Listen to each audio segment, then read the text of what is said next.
Ia dipaksa untuk mengakui bahwa dia yang melakukan itu.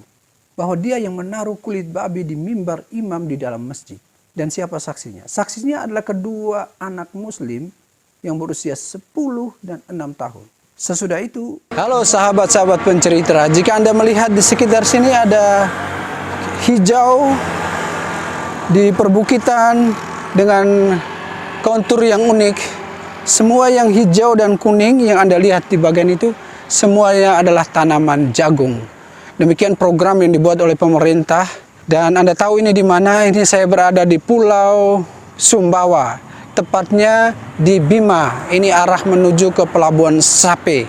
Dan ini program yang sangat bagus dibuat oleh pemerintah di Bima ya. Nah, apakah pembicaraan kita kali ini adalah tentang pertanian? Tidak. Ini hanya kebetulan saja untuk menunjukkan bahwa betapa ketika pemerintah memperhatikan sumber daya alam, dia akan membantu ekonomi. Nah, sebagai seorang pastor tentu saya akan berbicara secara khusus tentang sejarah gereja di Pulau Sumbawa dan teristimewa di Bima.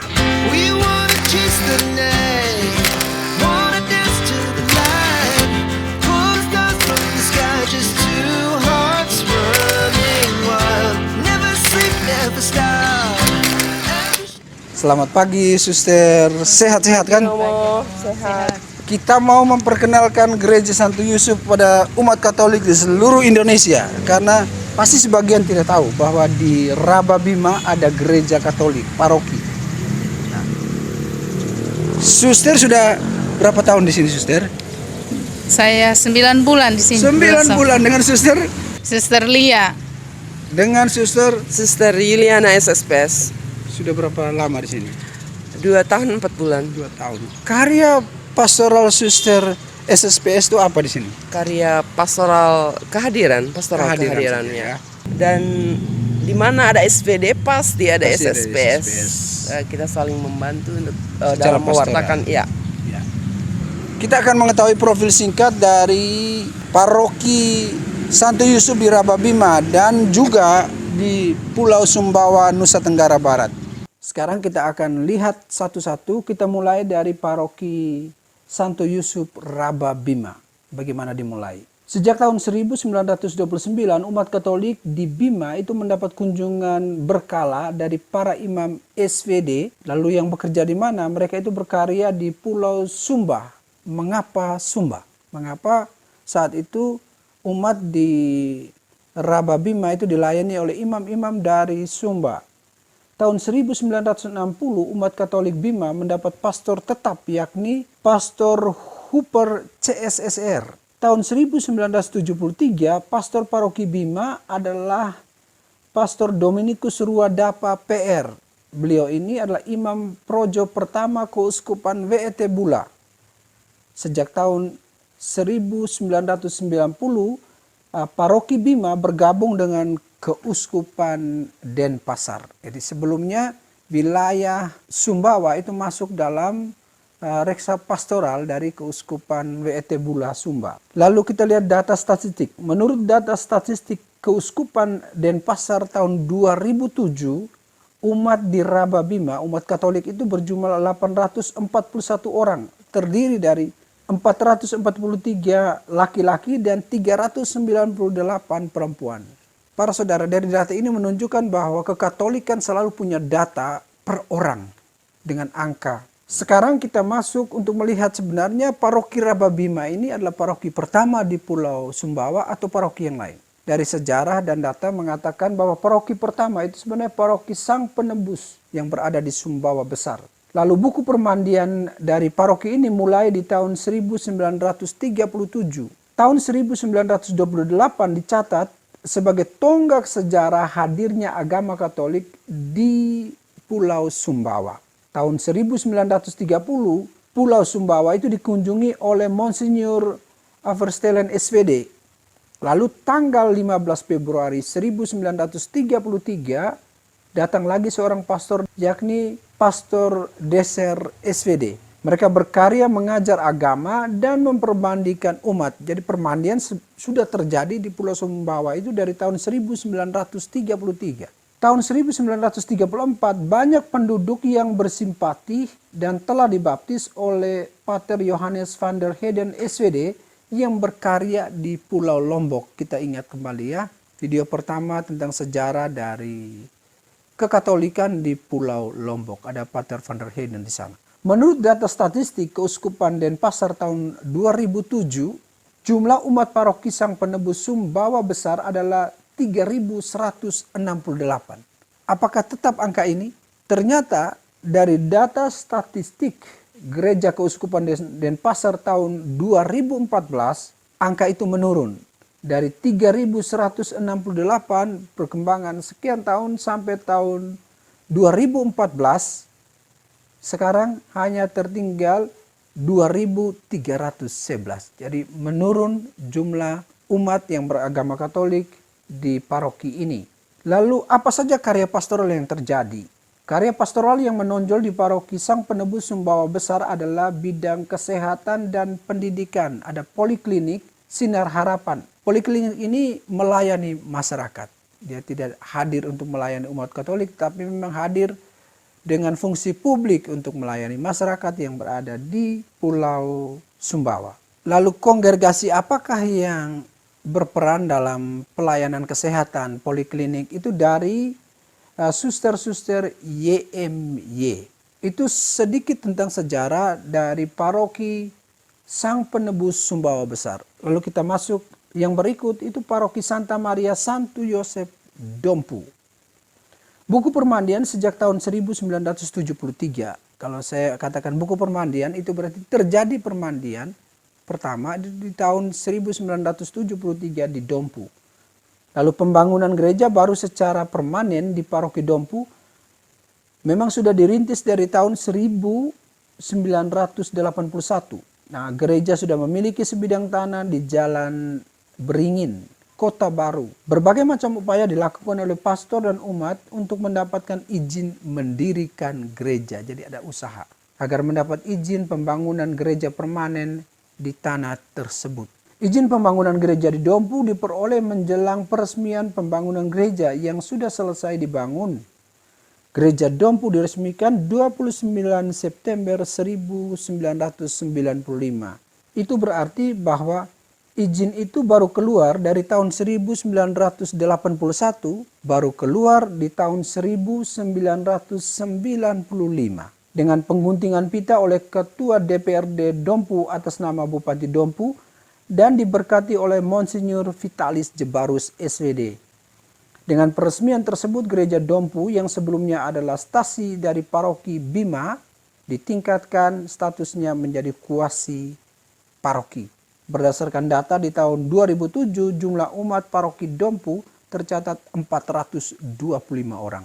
Lalu paroki yang berikut adalah paroki Santo Yohanes Maria Vianney Dongo. Permandian pertama terjadi di tahun 2000. Sebelum tahun 2004, Dongo merupakan salah satu stasi dari wilayah paroki Santo Yusuf Rababima. Namun sejak tahun 2004, Uskup Denpasar Monsinyur Benyamin Bria menetapkan Dongo menjadi kuasi paroki di tahun 2004 dan sekarang telah menjadi paroki. Sejak tahun 1960, umat Katolik Dongo yang merupakan penduduk asli Bima mendapat kunjungan pastoral secara tetap dari paroki Sumbawa Besar, dan setelah Pater Huper CSSR menjadi pastor paroki Rababima, ia juga secara tetap mengunjungi stasi Dongo. Umat paroki Dongo bermukim di beberapa wilayah, yakni di Dongo sendiri, lalu di Tolonggeru, di Nggerukopa, dan Mbawa. Di wilayah-wilayah ini umat Katolik cukup berkembang.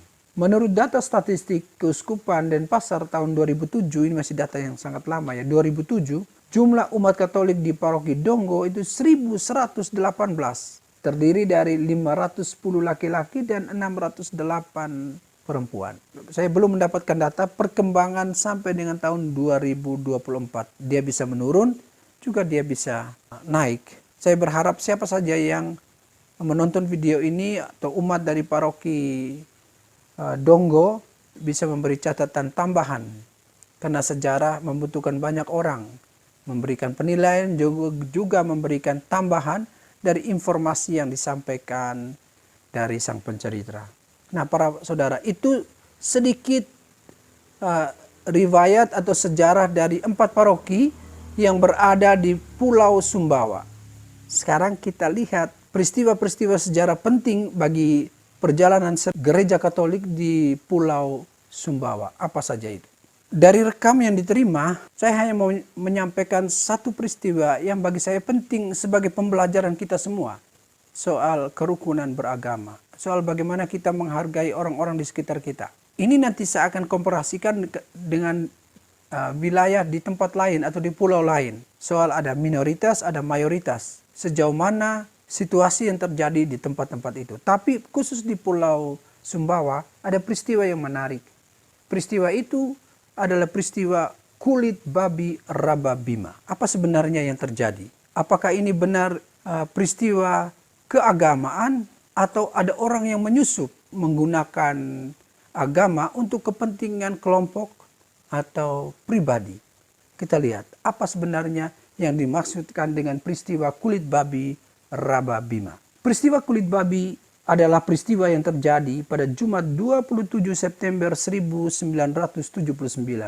Ketika saudara-saudara umat muslim melaksanakan sholat Jumat di Masjid Al-Hikmat yang letaknya persis di belakang gereja Katolik. Umat Islam digegerkan dengan kulit babi yang diletakkan dekat mimbar imam. Sontak semua mereka terkejut melihat hal itu. Temuan itu menimbulkan kemarahan dan itu logis. Orang pasti marah. Bagaimana mungkin ada kulit babi di mimbar imam di dalam masjid?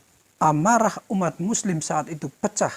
Lalu mulailah terjadi tindakan anarkis dengan membakar asrama yang juga dipakai sebagai gereja.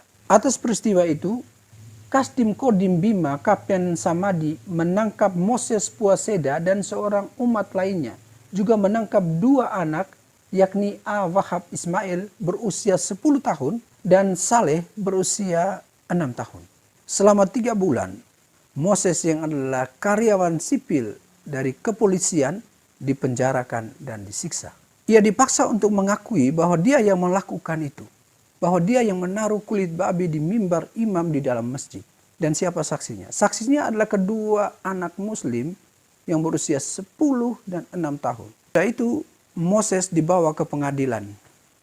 Dan 2 saksi, anak yang berusia 10 dan 6 tahun adalah saksi kunci yang melihat bahwa Moses meletakkan kulit babi di mimbar imam dalam masjid itu. Tapi apa yang terjadi para saudara? 2 anak itu kemudian membuat kesaksian terbalik dan mengatakan bahwa Kapten Samadi yang menangkap Moses, yang memaksa mereka untuk mengakui bahwa Moses yang menaruh kulit babi di mimbar imam. Dan ternyata mereka melihat yang sebenarnya Kapten Samadilah yang menaruh kulit babi itu di mimbar imam di dalam masjid. Atas perbuatan ini, Moses kemudian dibebaskan juga kedua anak itu dan dia kemudian mendapat hukuman penjara selama 20 tahun. Apa pesan di balik peristiwa kulit babi Raba Bima? Yang pertama, Kapten Samadi melakukan itu hanya karena marah karena dia tidak diangkat menjadi kodim. Jadi dia memakai sentimen agama di mana ketika kerusuhan terjadi, dialah orang yang meredam kerusuhan itu. Dan dia akan dianggap sebagai pahlawan yang menyelamatkan kondisi atau menenangkan kondisi. Dan dia berharap bahwa dia akan diangkat menjadi kodim. Yang kedua, peristiwa ini menunjukkan bahwa ternyata kejadian-kejadian sehubungan dengan intoleransi tidak serta-merta itu karena agama. Tapi sentimen agama yang dipakai untuk maksud atau kepentingan bisa kelompok orang atau pribadi tertentu. Karena itu pelajaran bagi kita semua. Marilah kita beragama dengan pikiran yang logis, dengan hati yang dingin. Karena agama adalah sarana. Dia hanya pegangan. Pegangan untuk hidup agar kita lebih menghargai orang-orang di sekitar kita, agar kita juga memberi kualitas pada diri kita. Karena agama memberi kualitas pada diri kita, yang sadar bahwa hanya satu Tuhan yang mengasihi kita dengan pilihan yang berbeda. Semoga sejarah gereja Katolik di Pulau Sumbawa menjadi pembelajaran bagi kita agar kedamaian dapat kita ciptakan dalam keberagaman, keanekaan yang memang ada bagi kita. Demikianlah suasana di Pelabuhan Sape. Ini orang sedang ini, saya mendapat urutan yang terakhir. Ini arus puncak dari mudik Lebaran. Orang begitu banyak penumpang di sana. Saya kebetulan mendapat tiket yang terakhir dalam penyeberangan menuju Labuan Bajo yang diperkirakan 6-7 jam.